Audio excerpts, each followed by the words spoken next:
2025년 8월 14일 새벽 4시 전국 수백만 명이 같은 꿈을 꾸는 일이 벌어진다면 당신은 그것이 단순한 우연이라고 생각하시겠습니까?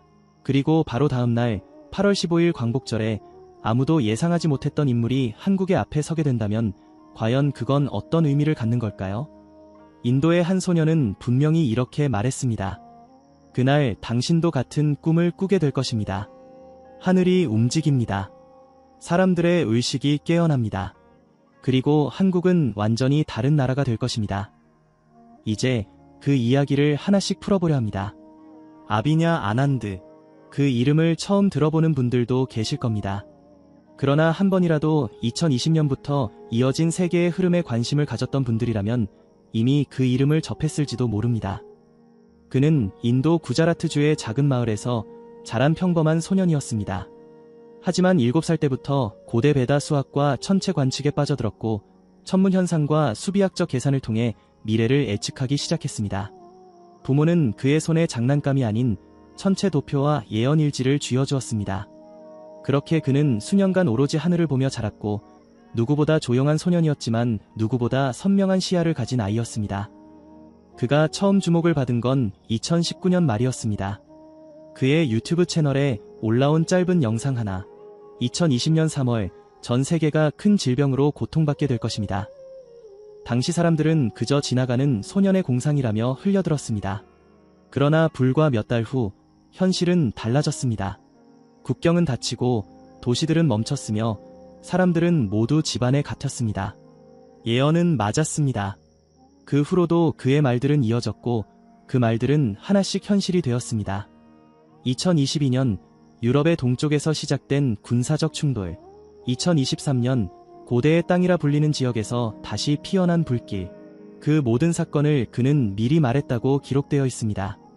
그의 블로그에는 당시의 별자리 위치와 날짜까지 적혀 있었고 전문가들은 그 정밀한 예측력에 놀랐습니다. 하지만 그런 그가 2025년을 언급하며 특별히 한국을 지목한 것은 처음 있는 일이었습니다. 아비냐 아난드는 전 세계적인 사건은 꾸준히 예측해왔지만 어느 한 국가에 대해 이토록 구체적인 말을 남긴 것은 이례적이었습니다. 전문가들의 분석에 따르면 2025년 6월 3일 한국의 정치 일정 이후 그는 강한 계시를 받았다고 합니다. 천문도에 이상한 배열이 보이기 시작했고 그것은 점점 뚜렷해졌습니다. 그리고 그 배열은 1945년 8월 15일 해방의 날에 나타났던 천문 패턴과 너무나 유사했습니다.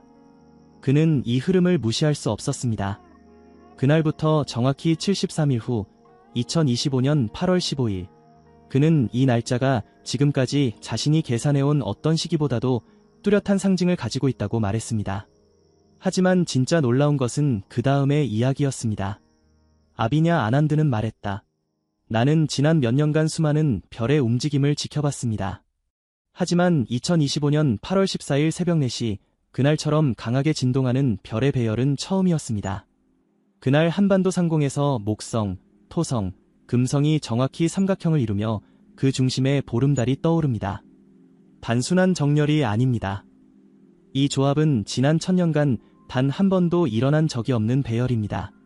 그 진동은 말로 설명할 수 없는 파동을 발생시킵니다. 나는 그것을 3번이나 반복해서 봤고 그때마다 내 머릿속엔 같은 장면이 떠올랐습니다. 한국, 그리고 꿈. 수많은 사람들이 동시에 같은 꿈을 꾸고 있었습니다. 이건 환상이 아닙니다.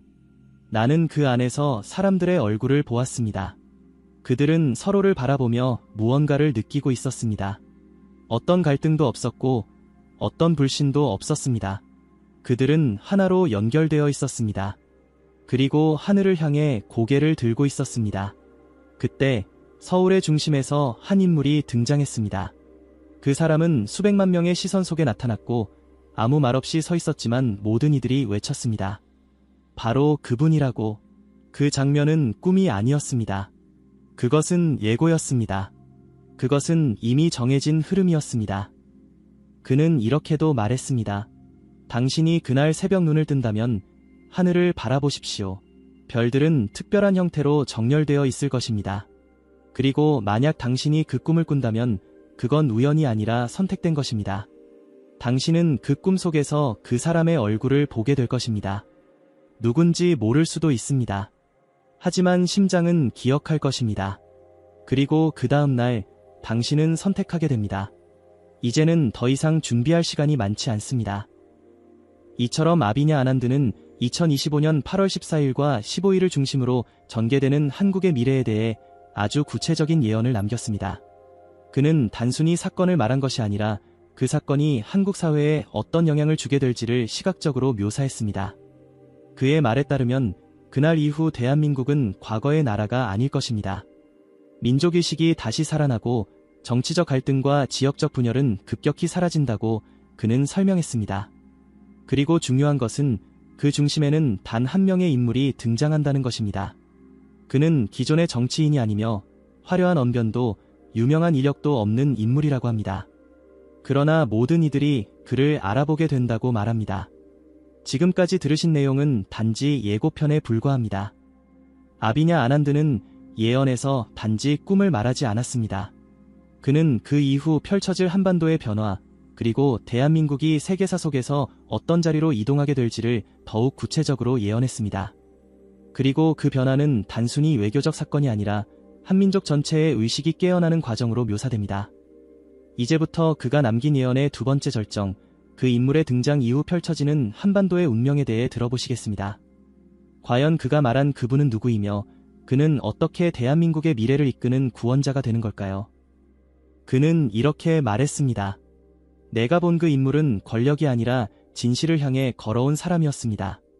젊은 시절 그는 실패를 겪었습니다. 그리고 중년에는 좌절도 있었지요. 대중에게 외면당했던 시기도 있었습니다. 하지만 그는 끝까지 자신의 신념을 놓지 않았습니다. 명예를 좇지도 않았고 권력에 손을 내밀지도 않았습니다. 오히려 세상의 불합리를 보고 물러섰던 사람입니다. 그러나 그것은 도피가 아니었습니다. 그는 세상과 거리를 두면서도 세상에 필요한 것이 무엇인지를 정확히 알고 있었습니다. 그리고 그것을 준비해왔습니다. 나는 그의 길을 보았습니다. 외롭고 고된 길이었지만 그는 절대 포기하지 않았습니다. 아비냐 아난드는 그 인물의 외모에 대해서도 다음과 같이 묘사했습니다. 그는 60대 초반쯤 되어 보였습니다. 키는 특별히 크지도 작지도 않았습니다. 그러나 눈빛이 남달랐습니다. 수많은 경험을 통해 쌓은 지혜가 그 눈에 담겨 있었습니다. 고통과 희망이 동시에 머물러 있었습니다. 옷차림은 평범했습니다. 화려한 정장도 고급스러운 장식도 없었습니다. 그러나 그 소박한 모습 속에는 쉽게 설명할 수 없는 기운이 흐르고 있었습니다. 그 중에서도 가장 인상적이었던 것은 그의 손이었습니다. 오른손 검지에 끼워진 작은 은반지. 그 안에는 고대 한국의 상징처럼 보이는 문양이 새겨져 있었습니다. 나는 그것을 보고 단번에 알 수 있었습니다. 이 사람은 준비된 자였다는 것을. 그리고 그는 한반도의 변화에 대해 이렇게 이어갔습니다. 그 인물이 등장하고 나서 모든 것이 달라졌습니다. 분열은 사라졌습니다. 대립은 끝났습니다. 나는 사람들이 서로를 껴안는 모습을 보았습니다. 남과 북이 나뉘어 있었던 장벽이 무너졌고 판문점에서 수많은 이들이 눈물을 흘리며 만났습니다. 나는 그 장면을 너무도 또렷이 보았습니다. 누군가는 말했습니다. 그건 그저 꿈일 뿐이라고. 하지만 나는 압니다. 그것은 예정된 미래였습니다. 단지 그 흐름을 인식한 자만이 그것을 기억하게 될 것입니다. 그가 말하는 통일은 단순한 정치적 합의가 아니었습니다. 이것은 강제로 이루어지는 통합이 아닙니다. 총이나 협박이 아닌 마음의 흐름으로부터 시작되는 통일입니다. 나는 그 흐름이 문화에서 시작되는 것을 보았습니다.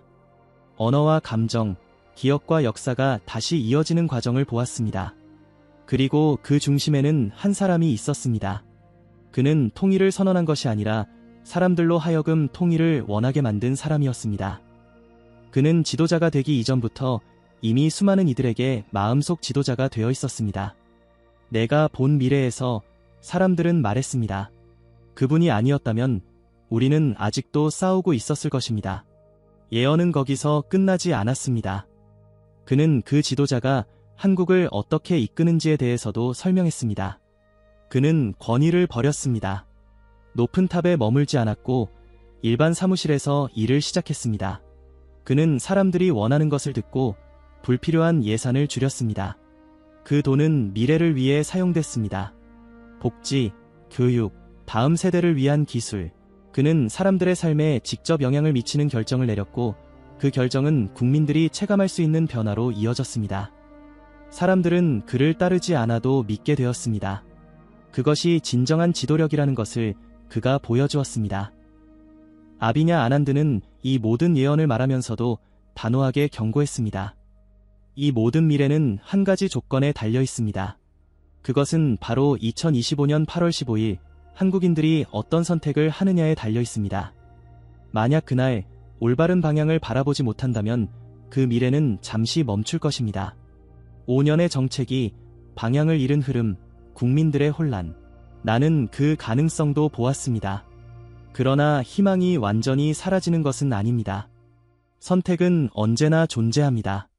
하지만 단 한 번 주어지는 기회가 있습니다. 바로 그날 8월 15일. 그것이 그 기회입니다. 그리고 그는 덧붙였습니다. 나는 그 사람의 얼굴을 끝내 완전히 보지 못했습니다. 흐릿했습니다. 하지만 나는 확신합니다.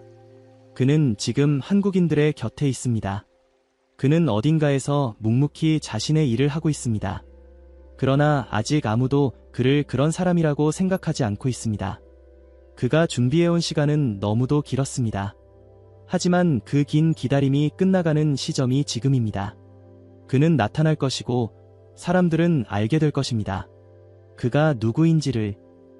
아비냐 아난드는 이 말을 남기고 3일간 단식에 들어갔습니다. 그의 관측 장비들은 이상하게도 한국의 방향을 향해 스스로 회전했다고 기록되어 있습니다. 컴퓨터 화면에는 알 수 없는 한국어 문장이 떠올랐고 그의 일지에는 평소와 다른 글씨로 이렇게 적혀 있었습니다. 우주여, 이것이 정말 당신의 뜻입니까? 나는 감당할 준비가 되어 있습니까? 그는 마지막으로 이렇게 말했습니다. 8월 14일 새벽 4시. 그 시간, 당신이 하늘을 올려다본다면 당신은 알게 될 것입니다. 그리고 그날 밤 당신이 꾼 꿈이 단순한 꿈이 아니었음을 8월 15일 아침에 알게 될 것입니다.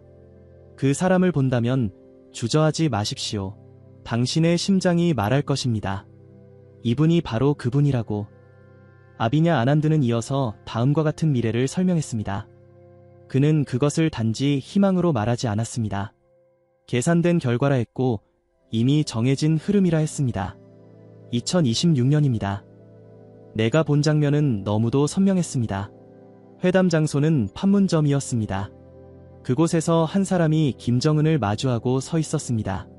그리고 놀랍게도 대화를 먼저 요청한 쪽은 북쪽이었습니다. 그 자리에는 형식도 허례도 없었습니다. 오직 두 사람의 진심만이 오갔습니다. 나는 그들의 악수를 보았습니다. 그리고 그 순간 지난 수십 년간 단절되었던 통로들이 열리기 시작했습니다.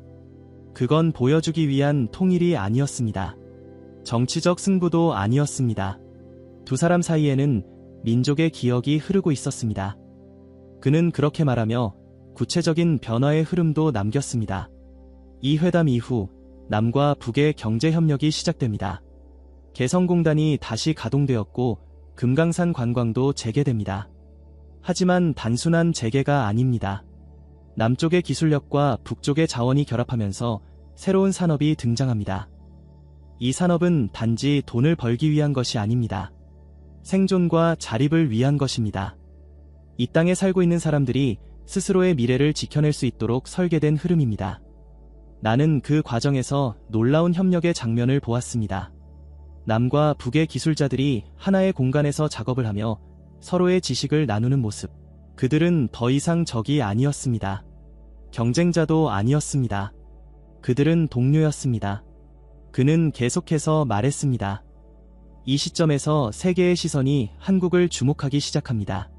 하지만 모든 것이 순조롭지는 않습니다. 몇몇 강대국이 이 흐름을 불편하게 여깁니다. 특히 가까운 이웃국가 하나는 강하게 반발합니다. 경제적 제재와 외교적 압박이 시도됩니다. 그러나 한국은 새로운 외교 전략으로 이를 넘어서게 됩니다. 외교는 단순한 전략이 아닙니다. 진심과 중심이 있어야 합니다. 내가 본 미래에서 한국은 그 중심이 되었습니다. 세계는 처음으로 이 땅의 결정을 존중하기 시작했습니다. 아비냐 아난드는 이 시기를 구군의 대전환이라고 표현했습니다. 나는 별의 흐름 속에서 이 시기에 대한민국을 감지했습니다. 외형적 강대국이 아니라 의식과 중심의 강국으로 자리 잡는 시기였습니다. 지도자 한 사람의 힘이 아닌 국민 전체의 흐름이 모여 만들어낸 변화였습니다. 2026년 이후 한국은 더 이상 과거의 나라가 아닙니다. 통일이 선언되는 그 순간부터 전 세계는 한국을 새로운 축으로 보게 됩니다. 그리고 그 흐름은 되돌릴 수 없는 속도로 진행됩니다. 그는 끝으로 이렇게 경고했습니다. 그러나 나는 이 모든 흐름이 단 하나의 조건에 달려있음을 분명히 보았습니다. 2025년 8월 15일, 그날 한국인들이 어떤 방향을 향해 마음을 모으느냐에 따라 모든 것이 달라집니다. 그날을 놓친다면 모든 흐름은 지연될 수 있습니다. 나는 그 가능성도 함께 보았습니다. 올바른 선택이 이루어지지 않는다면 한국은 혼란과 정체의 시기를 겪게 됩니다. 그리고 그 시기는 5년 이상 이어질 수 있습니다. 그 기간 동안 국민들은 피로감을 느끼게 되고 다시 원점으로 돌아가게 됩니다. 나는 그 장면도 보았습니다. 그래서 이렇게 말하는 것입니다. 시간이 많지 않습니다. 기회는 준비된 이들에게만 주어집니다. 그날은 단순한 휴일이 아닙니다. 운명을 바꾸는 날입니다. 아비냐 아난드는 예언을 남기고 한동안 모든 활동을 중단했습니다. 그의 유튜브 채널에는 영상이 올라오지 않았고 블로그도 조용해졌습니다. 대신 주변 전문가들은 그의 상태를 전하며 그가 말없이 깊은 사색과 관측에 집중하고 있다고 전했습니다. 그의 관측 장비는 여전히 한반도를 향하고 있었고 컴퓨터 화면에는 반복해서 같은 문장이 떠올랐다고 합니다. 한국은 준비되어 있는가? 그리고 그의 일지에는 다음과 같은 문장이 적혀 있었습니다. 지금의 혼란은 새로운 시대를 여는 마지막 통과일레이다. 만약 이 흐름을 한국이 받아들인다면 그 나라는 완전히 달라질 것이다. 그는 마지막으로 이렇게 말했습니다. 나는 한국을 오래 지켜봤습니다. 그 땅은 여러 번의 아픔을 겪었고 수많은 시험을 통과했습니다. 그러나 이번에는 다릅니다. 이것은 반복이 아닙니다. 새로운 시작입니다. 내가 본 그 사람은 구원자라는 단어로 설명될 수 있는 인물이었습니다. 그는 누군가를 구하려는 사람이 아니라 모든 이들이 스스로를 구할 수 있도록 돕는 사람이었습니다. 나는 그런 사람이 한국의 중심에 서는 것을 보았습니다. 그리고 그 사람이 나타나는 시점은 하늘이 준비한 때였습니다. 그는 예언을 마친 후 더 이상 한국에 대한 미래를 말하지 않겠다고 했습니다. 그 이유에 대해서는 이렇게 말했습니다. 이제는 내가 말할 필요가 없습니다. 한국인 스스로가 그 흐름을 선택할 것입니다. 10년 동안 내가 말할 수 있는 모든 것을 전했습니다. 이것은 마지막 선물입니다. 당신은 이야기를 어떻게 들으셨습니까? 이것이 과연 단순한 이야기였다고 생각하십니까? 아니면 지금 이 순간 우리 모두가 놓여있는 현실의 연장선이라고 느껴지십니까? 아비냐 아난드는 말했습니다. 그날 밤 당신이 꾸는 꿈은 단순한 꿈이 아닙니다. 그것은 기억입니다. 그 기억은 당신이 깨어났을 때 당신의 가슴 속에 남아있을 것입니다. 그리고 그 기억이 당신의 선택을 이끌게 될 것입니다. 그는 반복해서 강조했습니다. 이 모든 예언은 하늘의 흐름을 통해 계산된 것이며 인간의 감정이나 기분에 좌우되는 것이 아니라 했습니다. 그는 스스로에게도 질문을 던졌습니다. 정말로 이것이 일어날 것인가? 내가 본 것은 실제인가? 그리고는 이렇게 답했습니다. 만약 그렇다면 그 순간을 놓쳐서는 안 된다. 한국 민족에게는 1000년에 한 번 오는 기회다. 당신이 지금 이 이야기를 듣고 있다면 그것은 결코 우연이 아닐지 모릅니다.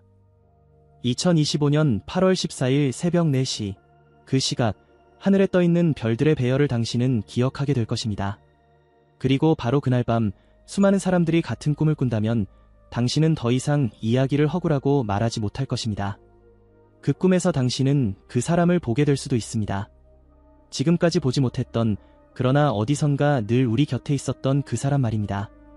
당신은 심장이 말하는 것을 느끼게 될 것입니다. 그분이 바로 우리가 기다려온 사람이라는 것을. 그는 지도자가 아닙니다. 그는 구세주도 아닙니다. 그러나 사람들은 그를 통해 스스로를 되돌아보게 됩니다. 그를 바라보며 잊고 있던 미래를 다시 생각하게 됩니다. 그는 혼자가 아닙니다. 그가 나오게 되는 순간 8천만 명의 마음이 하나의 방향으로 흐르게 됩니다. 그것이 아비냐 아난드가 본 대한민국의 운명이었습니다. 그는 말합니다. 이제는 하늘이 아니라 사람이 결정을 내려야 합니다. 하늘은 이미 충분한 신호를 보냈습니다. 이제는 인간이 응답할 차례입니다. 8월 15일, 그날의 선택은 대한민국의 미래를 100년 앞당길 수도 있고 5년 뒤로 미룰 수도 있습니다. 그 선택은 지금 당신의 마음에서 시작됩니다. 지금까지 아비냐 아난드는 수많은 사건을 예측해왔습니다. 그리고 그 사건들은 놀라울 정도로 정확하게 현실이 되었습니다. 그가 본 한반도의 미래 또한 허공에 흘려버릴 만한 이야기가 아닙니다. 그는 계산했고, 관측했고, 그리고 침묵 속에서 고통스럽게 말해야 할 순간을 기다렸습니다. 그 순간이 바로 지금이라고 그는 말했습니다. 당신은 2025년을 어떻게 기억하고 싶습니까? 그저 흘러간 한 해로 기억하겠습니까? 아니면 대한민국의 운명이 새로이 쓰인 해로 기억하겠습니까? 그 결정은 더 이상 남의 몫이 아닙니다. 이제는 우리 모두의 몫입니다. 마지막으로 그는 이렇게 남겼습니다. 지금 이 말을 듣는 당신이 본 그 꿈을 절대 잊지 마십시오. 그 사람을 기억하십시오. 당신의 기억이 한국의 미래를 바꿉니다. 이상으로 아비냐 아난드의 최신 2025년 이후의 한국 미래예언을 알아보았습니다. 시청해주셔서 감사합니다. 한반도에 고요하던 물이 탁해졌고 맑던 하늘은 연무로 덮였다. 그리고 이 사람이 2025년, 지금 이 순간에도 누군가는 이 땅의 변화를 감지하고 있다. 뉴스나 신문에서는 언급되지 않지만 한국의 기운이 바뀌고 있다는 이야기는 오래전부터 몇몇 예지자들 사이에서 돌고 있었다. 그 중에서도 일본의 한 수도승이 남긴 예언이 최근 들어 조용히 퍼지며 많은 이들의 귀를 사로잡고 있다. 일본 동북부의 고산 사찰에서 오랫동안 수행을 해온 이 수도승은 일본 내에서도 영적 능력으로 잘 알려진 인물이다. 바로 이 인물이 2025년을 앞둔 어느 시점에서 한국에 대한 놀라운 예언 4가지를 남긴 것이다. 이미 이 수도승이 예전부터 예언했던 여러 사건들이 일정 부분 실제로 실현되면서 그의 말은 일본 내에서는 물론이고 최근 한국의 일부 지식인들 사이에서도 재조명되고 있다. 그는 특정한 국가나 인종을 구분하지 않았다. 하지만 이번만큼은 유독 한국이라는 나라, 한반도라는 지역에 집중하여 메시지를 남겼다. 그리고 그 중심에는 분명한 확신이 있었다. 지금 이 나라의 기운이 바뀌고 있으며 곧 거대한 전환의 물결이 밀려온다는 것이다. 그가 남긴 예언은 4가지로 정리된다. 그러나 이 4가지는 서로 분리된 이야기가 아니라 하나의 큰 흐름 속에 이어진 장대한 예지의 줄기라고 할 수 있다. 놀라운 점은 이 4가지가 하나같이 한국의 미래와 국운, 나아가 세계적 역할까지 아우른다는 것이다. 단순히 국내의 변화에 머무르지 않는다. 그는 말했다. 한국의 변화는 곧 세계의 변화로 이어질 것이라고. 이 말을 들은 이들은 처음에는 의아해했지만 최근 들어 점점 현실에서 그 징후가 보이기 시작하면서 분위기는 사뭇 진지해졌다. 이야기의 시작은 이렇게 전해진다. 수도승 육에는 한밤중 자신의 가람에 모인 이들에게 조용히 말을 꺼냈다. 기운이 심상치 않다고. 그는 허황된 말을 하지 않았다. 구체적인 시기, 구체적인 대상을 언급하며 그 변화가 어떻게 찾아올 것인지를 상세하게 풀어내기 시작했다. 그는 2025년이라는 시점을 명확히 짚었으며 이 해가 한반도의 운명에서 결정적인 전환점이 될 것임을 분명히 밝혔다. 그리고 바로 그 자리에서 다음과 같은 첫 번째 예언이 흘러나왔다. 지금 이 땅의 기운은 예전과 같지 않다. 한반도는 본래 청정한 에너지의 흐름 위에 놓인 곳이었다.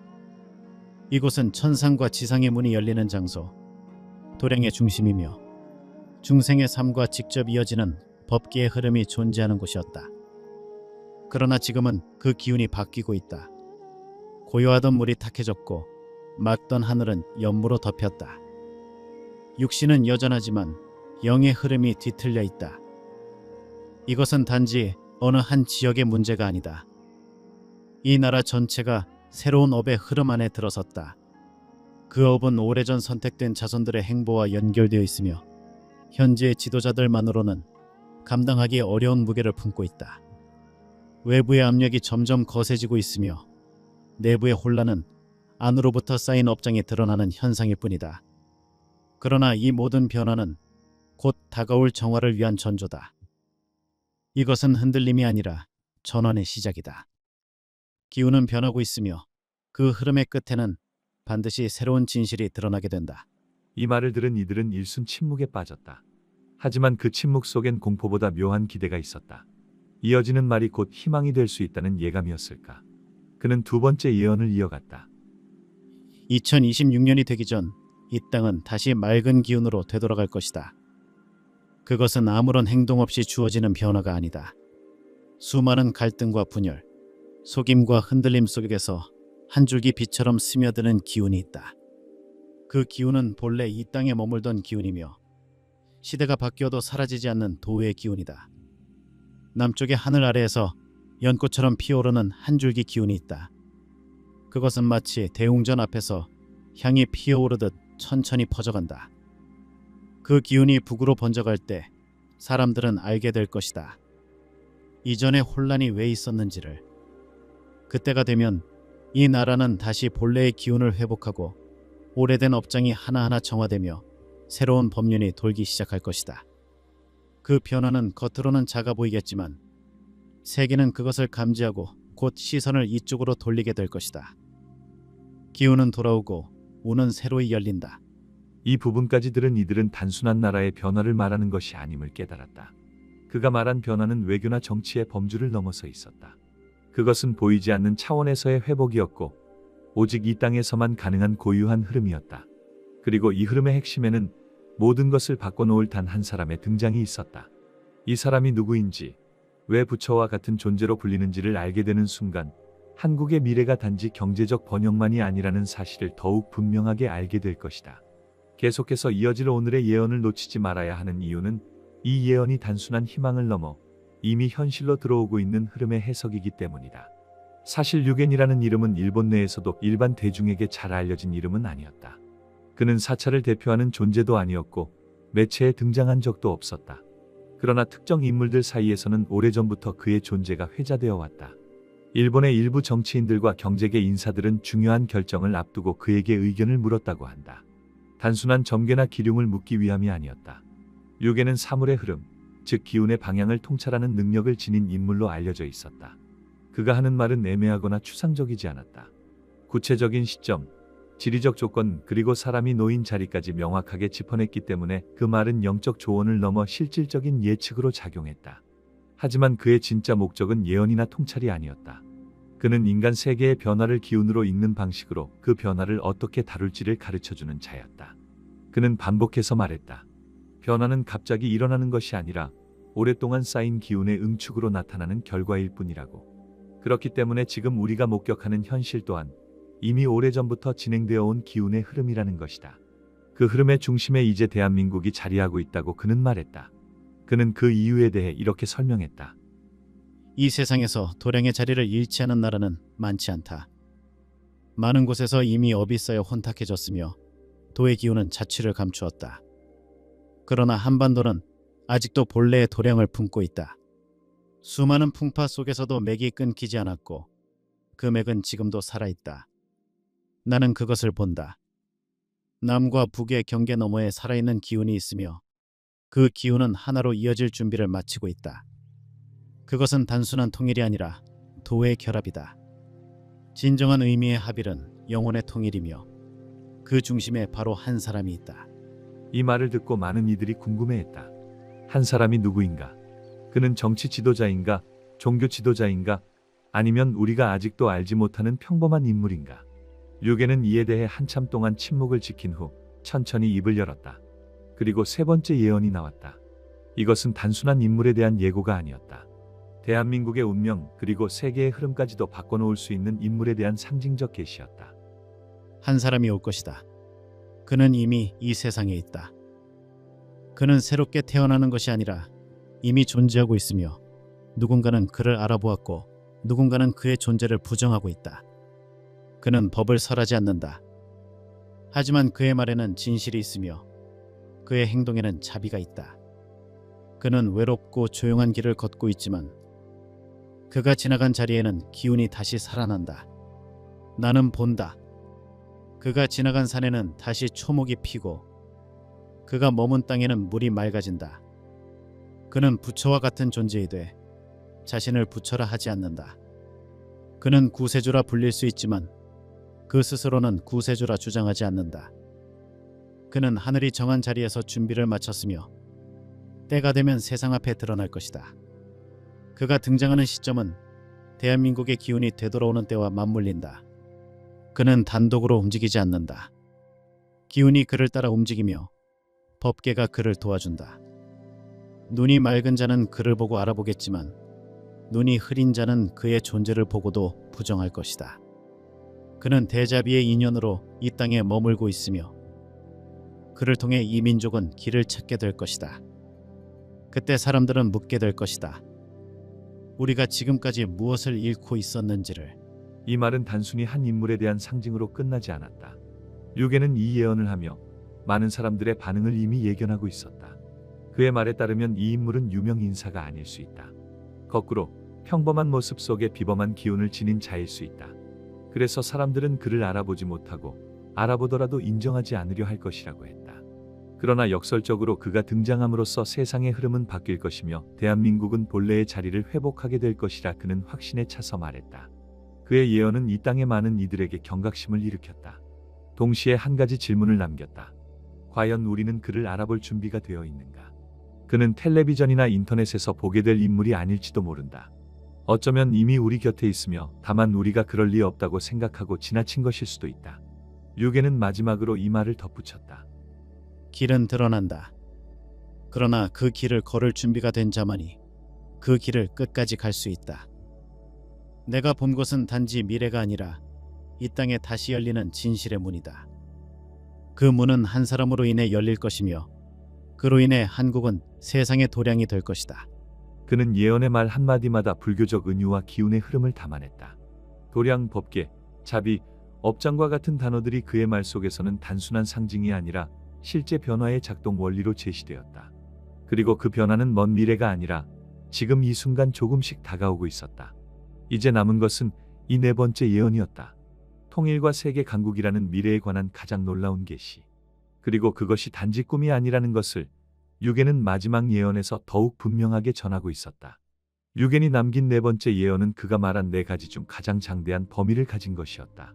지금까지의 예언이 한반도 내의 흐름과 인물에 대한 통찰이라면 마지막 예언은 대한민국이라는 국가가 세계 속에서 어떤 자리로 나아갈 것인가에 대한 것이었다. 그는 이 네 번째 예언을 전하며 시기를 명확하게 언급했다. 그 변화는 결코 먼 미래가 아니며 이미 그 조짐은 나타나기 시작했다고 그는 단언했다. 그리고 그 변화의 핵심에는 대한민국의 통일이라는 키워드가 자리하고 있었다. 하지만 이 통일은 단순한 정치적 통합이나 제도적 병합을 의미하지 않았다. 류계는 이 통일을 기운의 합일이라고 표현했다. 그의 네 번째 예언은 다음과 같다. 대한민국은 통일을 이룰 것이다. 그러나 그 통일은 칼이나 문서로 이루어지지 않는다. 그것은 기운의 일치, 업의 정화, 도량의 통합으로 이루어질 것이다. 나는 본다. 남과 북을 가로지르는 거대한 바람의 흐름이 있다. 그 바람은 대지의 중심에서 시작되어 세 방향으로 퍼져나간다. 그것은 단절된 인연의 끈을 다시 잇고 억눌렸던 진실을 수면 위로 떠오르게 한다. 그날이 오면 대한민국은 그 자체로 하나의 큰 수행처가 될 것이다. 오랜 분단은 도의 실현을 위한 과정이었으며 그 과정을 거친 이 나라만이 새로운 시대의 중심이 될 수 있다. 나는 본다. 세계는 그 중심을 이곳으로 옮기게 될 것이다. 정치나 무력, 경제만으로 설명할 수 없는 이유로 이 땅은 세계가 주목하는 곳이 된다.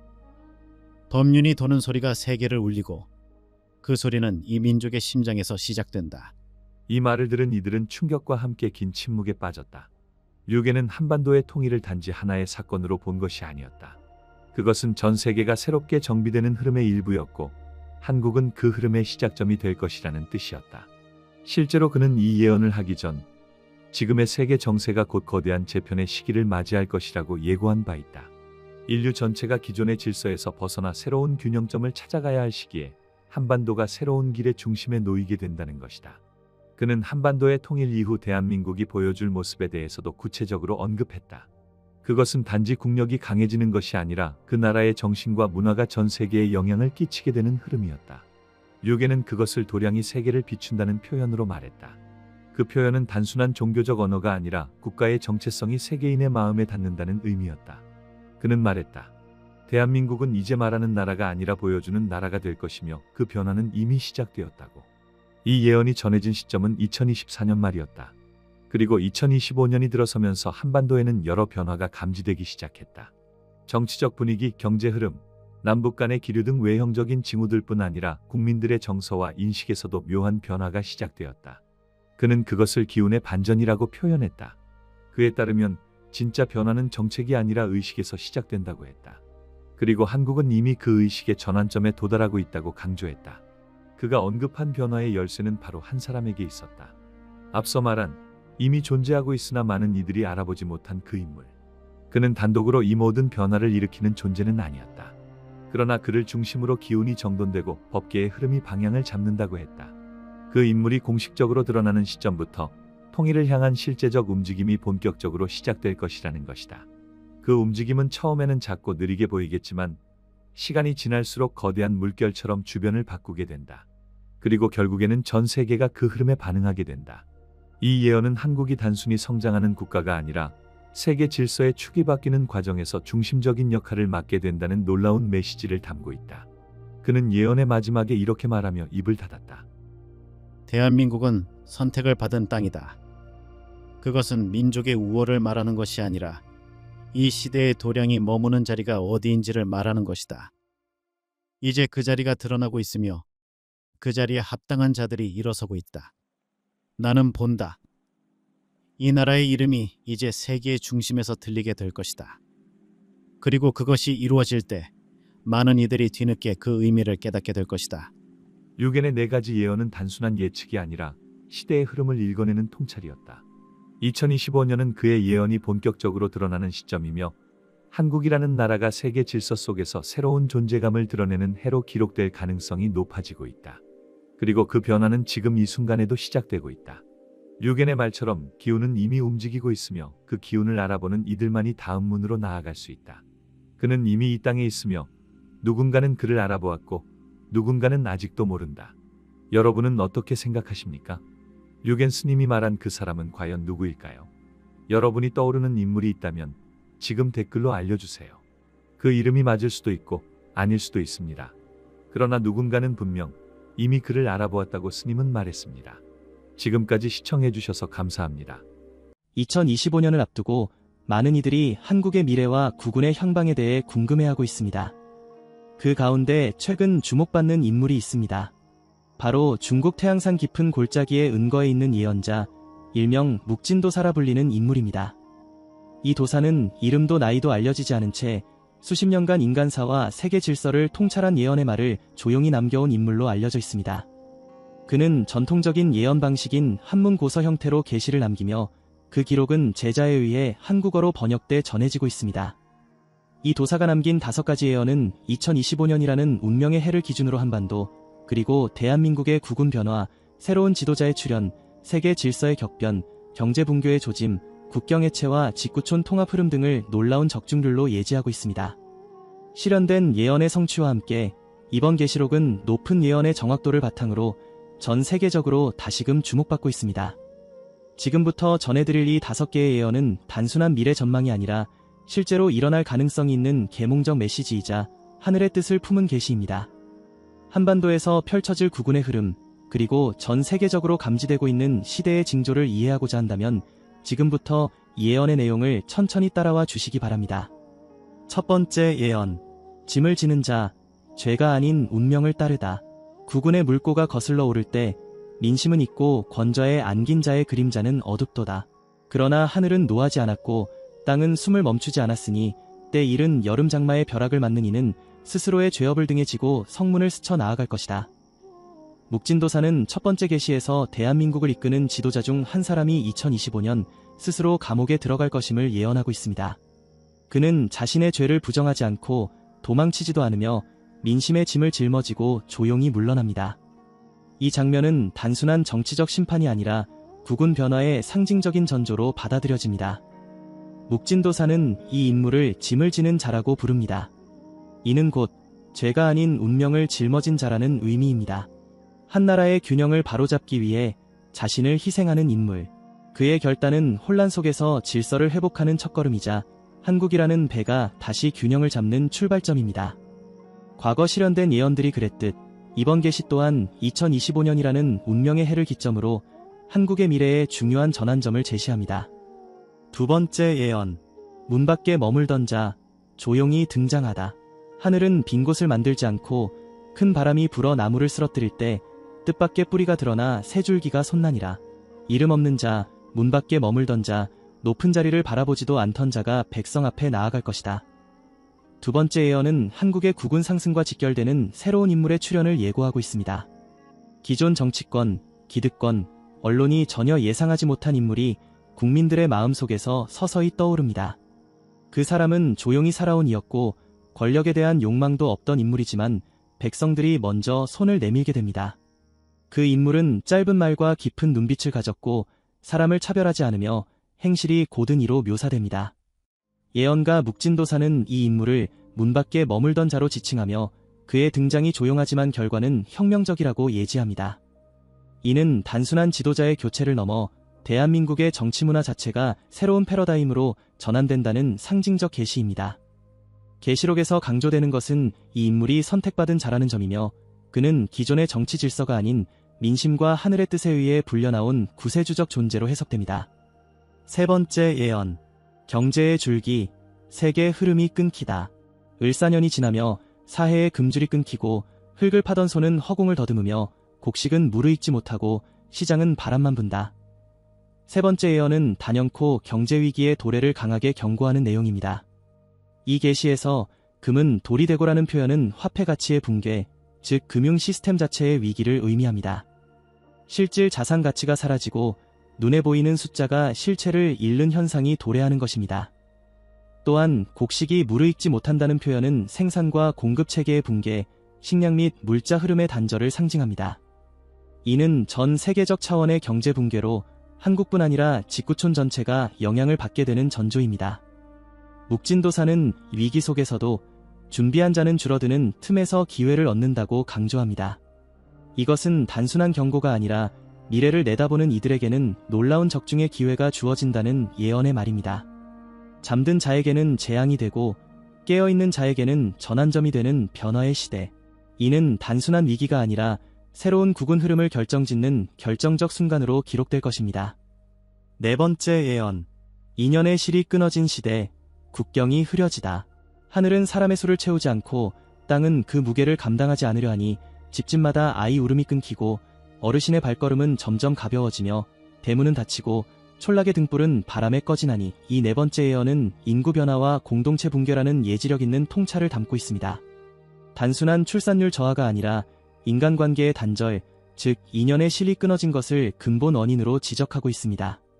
이는 한반도를 비롯한 전 세계적인 현상으로 고령화 사회와 가족 해체, 공동체 붕괴로 이어지는 위기를 보여줍니다. 하지만 묵진도사는 새 물결은 다르다고 말합니다. 이 물결은 국경을 흐리게 만들며 바다 건너 이웃이 곧 형제가 되는 시대를 예고합니다.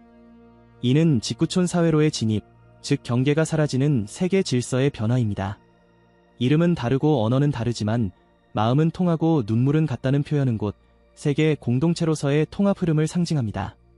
이는 예언가만이 감지할 수 있는 시대의 징조이며 국제정세의 재편과 국운 상승의 실마리를 동시에 예지한 환상적 메시지입니다. 다섯 번째 예언. 하나의 사람, 하나의 땅. 이제 경계는 사라지고 나라는 그 이름만 남으며 흙은 누구의 것도 아니요 하늘은 누구만의 것이 아니니. 이 다섯 번째 예언은 가장 상징적이며 깊은 계몽을 담고 있습니다. 단순한 예언의 말이 아니라 시대를 넘어선 계시록에 가까운 내용입니다. 이 계시는 과거와 미래, 국가와 민족, 그리고 인간과 인간 사이의 모든 경계를 허물며 하나의 땅, 하나의 의지로 연결된 새로운 시대의 도래를 전합니다. 도사는 백제의 배, 고구려의 말발굽, 조선의 붓이라는 역사적 상징을 통해 한민족의 정체성과 그 역할을 상기시킵니다. 해양교류, 유라시아 연결, 사상과 기록의 전통이 다시 열리는 이 시점에서 한국은 새로운 시대의 원형이자 정신적 거점으로 자리 잡게 된다는 메시지를 전하고 있습니다. 이는 단순한 국운 변화가 아니라 대한민국이 세계 질서 속에서 새로운 중심으로 떠오르는 예언의 성취를 뜻합니다. 이 예언은 다가올 미래에 있어 가장 결정적인 예언으로 남게 될 것이며 앞으로의 변화 흐름을 가늠하는 중요한 나침반이 될 것입니다. 예언의 종합 해석. 한국, 직구촌 시대의 상징으로. 묵진도사는 한국이라는 단어를 직접 언급하지 않았지만 한민족이 다시 길을 여는 순간이라는 표현을 통해 분명한 메시지를 남깁니다. 이는 단지 한반도의 변화가 아니라 민족의 정신과 공동체 의식이 세계를 이끄는 형태로 확장된다는 의미입니다. 지금까지 그가 남긴 예언은 높은 예지력과 실현된 예언의 명중률을 통해 이미 검증된 바 있으며 이번에도 2025년이라는 운명의 해를 중심으로 대한민국의 국운 변화와 세계 흐름의 재편을 동시에 예지하고 있습니다. 이는 단순한 미래 예언을 넘어 구세주를 기다리는 인류에게 하나의 방향성을 제시하는 계몽적 예언이며 하늘의 뜻을 담은 경고이자 희망의 메시지입니다. 그는 마지막 문장에서 이렇게 남겼습니다. 때는 을사년이라. 하늘은 다시 처음을 열며 한국은 문을 닫지 않고 오히려 남은 이들을 품게 될 것이니 이것이 세운의 시작이라. 이는 계시 그 자체입니다. 대한민국은 이제 문을 닫는 것이 아니라 열어야 할 시점에 도달해 있습니다. 그 문을 열 것인지 닫을 것인지는 우리 각자의 선택에 달려 있습니다. 예언은 단지 말에 그치지 않습니다. 계시의 성취는 깨어있는 자만이 목격할 수 있습니다. 2025년 예언은 현실이 되고 미래는 선택이 됩니다. 그리고 우리는 지금 바로 그 문 앞에 서 있습니다.